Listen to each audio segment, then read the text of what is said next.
Hello friends, welcome back to my channel Beta Breeding. இன்னைக்கு நம்ம பார்க்க போகிறது day 98.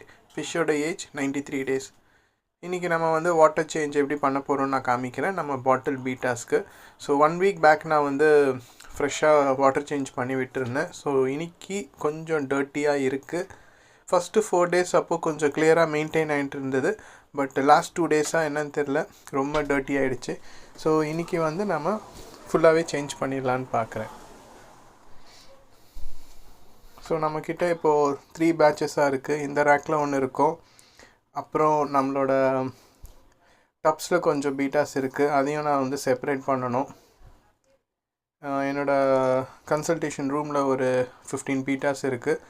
அப்புறம் இன்னொரு ரேக்கில் வந்து அரவுண்ட் சொல்லியிருப்பேன் 48 பீட்டாஸ் இருக்கும்.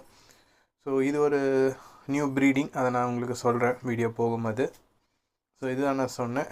இதில் வந்து பார்த்தீங்கன்னா 12 into 4 48 இருக்கும். அப்புறம் நான் ஒரு 2 weeks பேக் வந்து நம்ம வக்காண்டா டேங்க் க்ளீன் பண்ணும்போது கொஞ்சம் பிளான்ஸை தனியாக எடுத்து கப்ஸில் வச்சுருந்தேன், அதை அப்படியே விட்டுட்டேன், கவனிக்கல. ஸோ இன்றைக்கி சும்மா கிளாஸ் கப்பில் ஊற்றி பார்த்தா இன்ஃபசோரியா கல்ச்சராக இருந்தது. So okay, 2-3 good news. Like வெளியிலையும் ஒரு டப்பில் வந்து நான் இது வச்சுருந்தேன் மொயினா, அதுவும் கொஞ்சம் நல்லா கல்ச்சராக இருக்குது. ஸோ அதை எடுத்து இதில் விட்டேன்னா அது கொஞ்சம் ப்ரீட் ஆகும்னு நினைக்கிறேன், பார்க்கலாம். ஸோ வாட்டர் சேஞ்ச் பண்ணதுக்கப்புறம் நான் எடுத்த வீடியோ தான், பட் அது மிஸ் ஆகிடுச்சு. ஸோ நாளைக்கு நான் அந்த வீடியோ காமிக்கிறேன்.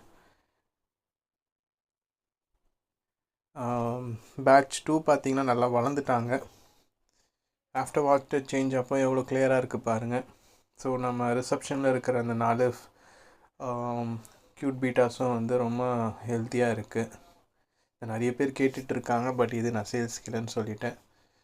இதுதான் சொல்ல வந்தேன். Golden cloud mountain minnow breeding வந்து நான் லாஸ்ட் வீக் ட்ரை பண்ணேன், பட் அது ஃபெயிலியரில் முடிஞ்சுது. அது என்ன விஷயம்னா, நான் வந்து மேல் அண்ட் ஃபீமேலை போட்டுட்டு ஓவர் நைட்டு எக்ஸ் வச்சோடனே ரிமூவ் பண்ணிட்டேன் பேரண்ட்ஸை. ஆக்சுவலாக பேரண்ட்ஸை வந்து கொஞ்ச நாள் வைக்கணும், அப்போ தான் எக்கு வந்து ஃபர்டிலைஸ் ஆகும். அதெல்லாம் நான் அப்போ கண்டுக்கல. ஸோ இன்றைக்கி தனியாக அதுக்கு ஒரு ட்ரே மாதிரி வாங்கி அதில் வச்சுருக்கேன், பார்க்கலாம். ஸோ இதெல்லாமே இன்றைக்கி நம்ம வாட்டர் சேஞ்ச் பண்ணது தான். ஸோ இதில் மட்டும் 7 இது ஃபிஷ் இருக்குது. ஸோ 3 ஃபீமேல் 4 மேல் போட்டிருக்கேன். நம்ம அந்த ப்ளூ கலர் ட்ரே வந்து நம்ம பீட்டா ப்ரீடிங்க்கு யூஸ் பண்ணது தான். என்னோடய வீடியோ ஃபாலோ பண்ணிங்கன்னா தெரியும். ஃபஸ்ட்டு ஃப்ரைஸை நான் வந்து பேட்ச் பண்ணும்போது இதில் தான் நான் பேட்ச் 2 விட்டுருந்தேன். ஸோ அதில் தான் நான் இப்போது இதை வந்து அந்த ட்ரே மாதிரி செப்பரேட்டிங் ட்ரேவோட வச்சுருக்கேன், பார்க்கலாம். ஒரு மஸ்கிட்டோ நெட்டும் போட்டுட்டேன், மஸ்கிட்டோ பர்சனலி ஒன்று குதிக்காமல் இருக்குது. தேங்க்யூ.